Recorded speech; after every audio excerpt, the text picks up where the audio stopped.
If you're looking to declutter your charts without actually losing any of the markups, this is the video for you.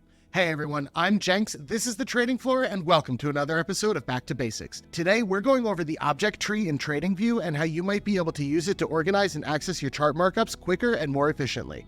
Accessing the object tree is straightforward. On the right side of the price scales, you'll find this set of logos. Scroll down to the one that looks like a double square and click on it. This is called the object tree. Now that we're in the object tree, let's talk about how to organize and manage your chart elements effectively. You can create folders for categories and drag whatever you want inside. For example, say you like tracking entries from multiple strategies, you could put all the drawings and positions from one strategy in one folder, then put everything you need for the other strategy in another folder.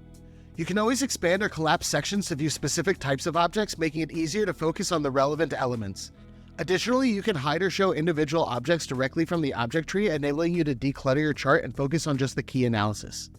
You can always rename objects directly from the object tree by double-clicking on their names, allowing you to add descriptive labels for better organization. The object tool isn't just for organization, it can also be used as a powerful tool for analysis. Let's say you're the type of trader who likes to confirm that you're trading with your edge. At the end of each week, you'd go and categorize and temporarily hide all of your drawings from your live trades so that you could go into replay mode and backtest the week to confirm that you traded mechanically. By utilizing the object tree efficiently, you can streamline your charting process and devote more time to analyzing market movements and refining your edge.